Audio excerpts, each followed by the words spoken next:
Baik, selamat pagi Bapak Ibu, sahabat doa semua. Puji Tuhan untuk doa-doa yang telah dilayangkan pagi hari ini. Dan kita masih dalam seri lanjutan dari buku Kemenangan Akhir, bab yang ke-32 tentang jerat-jerat setan.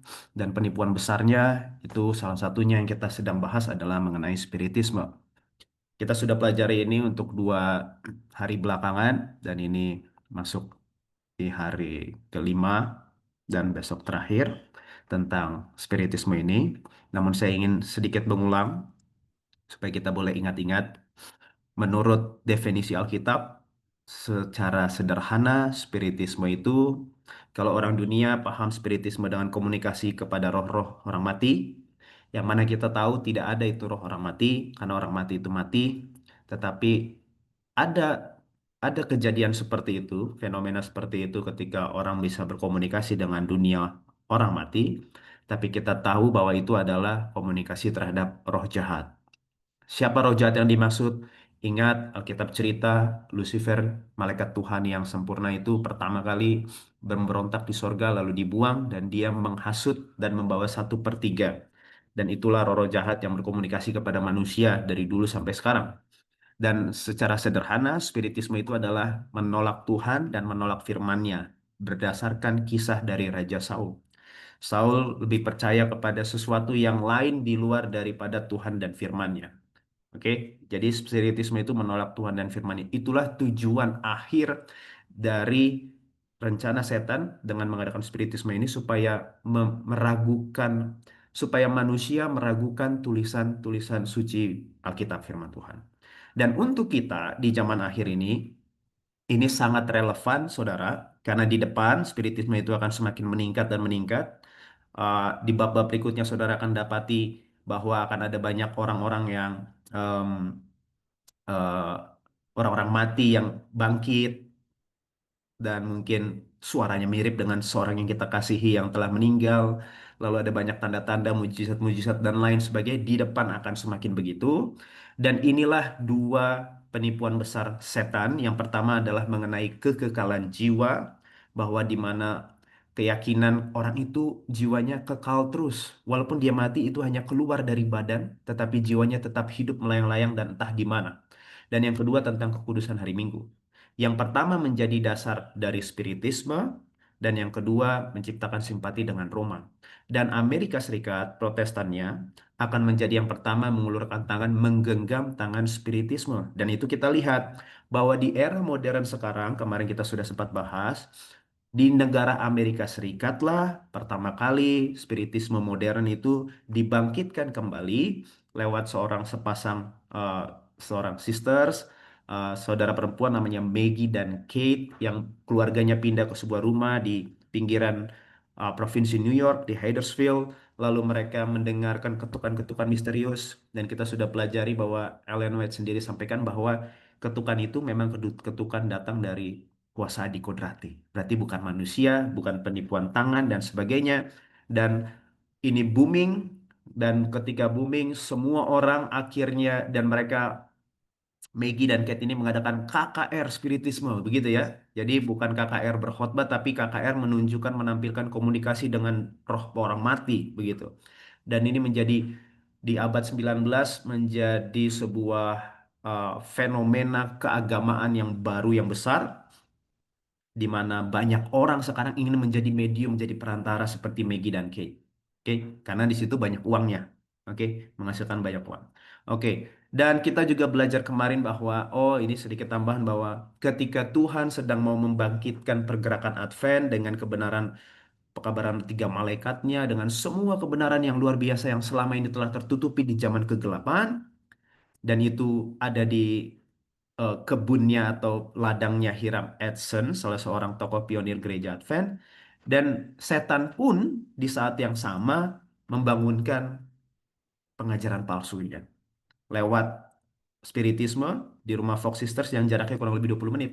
Begitu juga sebelahnya ada lagi, cuma cuma lebih singkat lagi 15 menit sekitar itu pergerakan dari Mormonisme yang yang tidak alkitabiah. Oke. Nah, kita udah belajar sampai situ kemarin. Sekarang saya mau bicara tentang dari spiritisme itu satu kata seanse. Ini yang dilakukan Maggie dan Kate. ketika berkomunikasi. Seanse ini adalah sebuah usaha berkomunikasi dengan orang mati di dunia roh. Itu definisinya.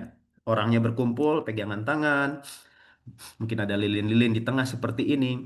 Dan kata seanse ini berasal dari bahasa Prancis yang artinya sit atau session.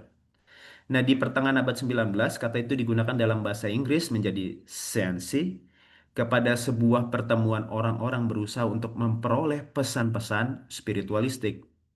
Oke. Nah, selain seanse yang perlu saudara kenali tentang usaha komunikasi dengan orang mati ini adalah medium atau perantara. Ini seorang yang memediasi komunikasi antara roh orang mati dan manusia yang masih hidup. Jadi ada mediumnya, ada perantaranya. Ada beberapa jenis perantara atau penyaluran roh. Bukan hanya lewat orang, bisa lewat meja seanse. Meja yang seperti tadi tempatnya duduk, tempat duduk dan ada mejanya. Bisa juga lewat kesurupan, yaitu orangnya menjadi wadah bagi roh itu untuk berbicara. Atau papan oija. Saudara pernah lihat ini mungkin ya, ada papan yang ada hurufnya, ada angkanya. Jadi nanti dia bergerak, dia bicara, dia sebutkan. Ya seperti roh itu menulis lah di situ. Nah, medium mengaku bahwa mereka dapat mendengarkan dan menyampaikan pesan-pesan dari roh-roh. Yang namanya komunikasi, pasti itu ada sebuah dua arah kan? Si manusia bertanya, si roh-roh menjawab. Dan ada pesan yang disampaikan dari roh-roh ini kepada manusia untuk dilakukan. Jadi pertama dalam sebuah spiritisme dunia, yang pertama ada sesinya, seansenya, yang kedua ada mediumnya, bisa manusia mediumnya, bisa buku, bisa meja oija ini atau bisa yang lain, ada medianya tempat untuk menyampaikan pesan. Dan yang ketiga yang terpenting adalah pesannya. Kan gitu ya. Itu poinnya, pesannya. Ada tiga hal dalam spiritisme itu. Dalam dalam eh, dalam sebuah peristiwa spiritisme. Nah, kalau saudara lihat ini, yang kiri tadi ini apa saudara? Sahabat doa, ini ya seanse. Kalau yang kanan ini apa? Mungkin saudara bisa menjawab dalam hati ya, atau bisa bisa komen juga gitu ya. Unmute juga nggak apa-apa ya.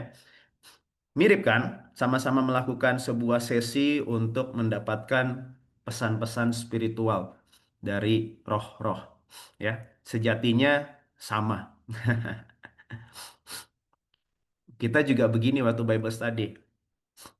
Kita juga berkumpul, melingkar, kita berdoa juga, meminta juga, dan kita juga sedang berusaha untuk komunikasi dengan roh. Alkitab katakan Allah adalah roh. Malaikat Gabriel emang yang baik itu juga roh.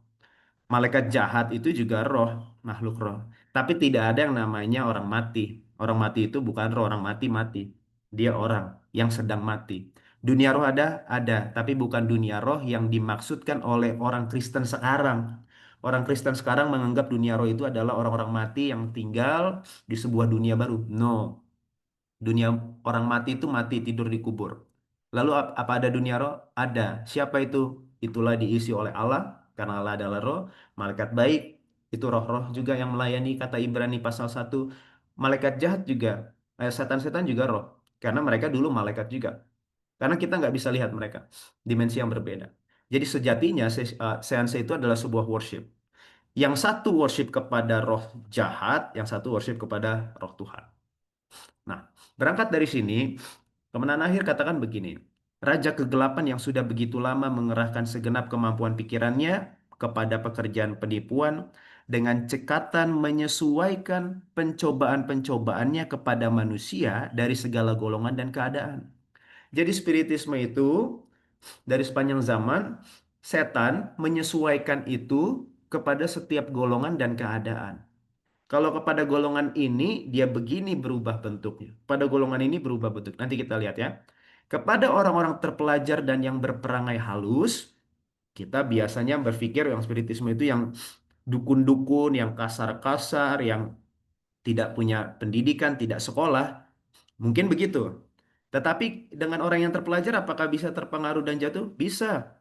Ia memperkenalkan spiritisme itu dalam aspek-aspeknya yang lebih halus dan intelek. Karena dia berpendidikan, golongan ini golongan berpendidikan, spiritismenya dibungkus, dirubah bentuknya, isinya tetap sama pesannya, yaitu menolak firman Tuhan, tapi bungkusannya lebih lebih edukatif, lebih intelek. Dengan demikian berhasil menarik banyak orang kepada jeratnya. Jadi berubah bentuk bisa, tapi isinya tetap sama.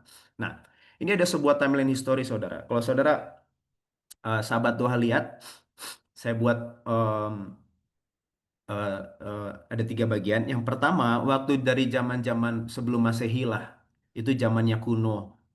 Spiritismenya itu bentuknya penyembahan berhala ya, masih yang patung, betulan patung dibuat dari kayu dan sebagainya. Praktik nujum tenung ya, seperti yang penyihir dari Endor yang Saul datang ke sana. Dan bentuknya budaya kafir. Masuk setelah itu zaman rasul-rasul, bapak-bapak gereja di abad Kristen pertengahan, itu masa kegelapan, spiritismenya sekarang udah nggak bentuk patung-patung begitu lagi, tapi bentuk agama. Patungnya tetap ada, tetapi sudah dikasih nama patungnya Santo. Ritual spirit, ritual-ritual dari supranatural, doa bagi orang mati. Sekarang doa orang matinya bukan dilakukan oleh orang orang ateis, orang kafir, tapi dalam dalam agama sekarang, dalam gereja, begitu. Praktik keagamaan lain. Jadi sekarang sudah berbungkus agama ini spiritismenya. Dan di era reformasi, ini era modern. Modern itu bukan tahun 2000. Modern itu dari sejak abad 18 itu udah masuk zamannya modernisasi. Kalau sekarang kita globalisasi zamannya. Disitulah namanya era pencerahan, di Enlightenment era. Maksudnya apa? Di tahun-tahun 1800, 1900 itu, disitulah ilmu pengetahuan bangkit lagi. Karena sudah zaman yang gelap, saudara ya. Selama kurang lebih 2 abad. Lalu, oh sorry bukan 12, 12 abad. Lalu disitulah muncul pelajaran-pelajaran ilmu fisika, kimia, matematika. Di abad-abad ini juga abad 20 revolusi industri, ada mesin cetak, ada pabrik, ada perfilman, ada permusikan, inovasi teknologi, ada pemutar rekaman, ada radio, ada TV, ada internet, dan urbanisasi besar-besar. Jadi spiritismenya dalam beragam bentuk dan itu berubah. Begitu ya saudara ya. Nah, sedikit lagi, spiritisme dan sains. Kita sempat bahas sains sedikit. Dan sains yang palsu mengajarkan bahwa Tuhan itu di luar dari alam.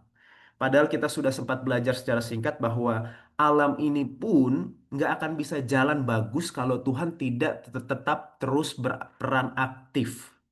Hujan nggak akan pernah datang kalau Tuhan nggak pernah panggil. Matahari nggak akan pernah terbit kalau Tuhan tidak pernah terbitkan. Dan dia nggak akan pernah terbenam kalau Tuhan nggak suruh dia pulang. Dan semua hal yang terjadi di alam ini tetap di dalam pemeliharaan Tuhan. Tapi sains yang palsu mengajarkan bahwa alam itu ya begitu. Seperti jam dinding yang dipasang baterai jalan otomatis. Itu yang dilakukan. Dan spiritisme dan sains di era modern, contohnya Sir William Crookes, dia menemukan sinar katoda yang menjadi cikal bakal TV. Lalu Thomas Alva Edison, dia katakan begini, dia buat pemutar rekaman. Dan ini menjadi cikal bakalnya industri musik. Bisa dengar lagu kita. Saya telah bekerja selama beberapa waktu membangun sebuah peralatan untuk melihat apakah mungkin bagi orang-orang yang telah meninggalkan bumi ini, apa itu artinya yang sudah meninggal, untuk berkomunikasi dengan kita, kata Edison kepada Forbes. Forbes ini yang majalah terkenal itu ya. Jika ini pernah dicapai, itu tidak akan dicapai dengan cara gaib, membingungkan, misterius atau aneh seperti yang digunakan oleh apa yang disebut media, tapi dengan metode ilmiah. Alexander Graham Bell juga spiritisme, dia pakai pakai seanse. Itu saudara bisa cari. Oke, ininya. Dan John Baird yang bikin televisi, dia bilang begini, ini bagian terakhir karena waktu kita sudah mepet. Pada seanse ini, awan ungu pekat terbentuk dalam kegelapan dan roh. Dan roh memberi isyarat, Edison mau buat TV, mau buat perangkat elektronik lain nggak sempat, udah keburu meninggal. Dilanjutkan sama John Logie Baird, dia bilang, Roh memberi isyarat kepada penonton dengan mengetuk kode Morse. Pesan itu ditujukan kepada Bert. Dan itu datang dari tokoh yang tidak kurang dari Thomas Alva Edison. Padahal sudah meninggal. Bert menambahkan bahwa dia lihat Edison sedang bereksperimen dengan Noctovision di rumahnya dalam alam astral, alam gaib. Dan itulah akhirnya kita kenal dengan namanya televisi yang dalam dan sebagainya. Saya nggak bilang televisi itu dosa atau jahat. Tetapi ini medium sama seperti bola kristal dulu para nenek-nenek sihir yang kita lihat di film-film dan kartun. Pada akhirnya, seance sit or session itu dan juga apa eh, mediumnya sama, tapi yang terpenting adalah pesan yang disampaikan dari apa yang dilihat disaksikan dari benda kotak itu, apakah itu cocok dengan firman Tuhan? Dan bisa dikatakan hampir sebagian besar menolak firman Tuhan. Bukan soal medianya, nggak ada masalah.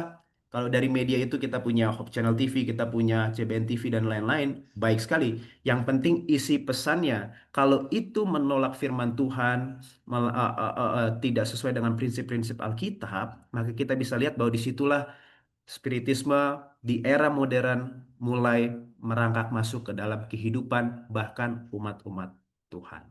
Semoga selanjutnya besok masih ada bagian lanjutannya. Ini bisa kita eh, ketahui bersama dan Tuhan tolong kita untuk memberikan hikmat untuk kedepannya bagaimana supaya kita boleh lebih mengenali penipuan-penipuan siasat setan di akhir zaman ini khususnya kepada kita umat-umat Tuhan.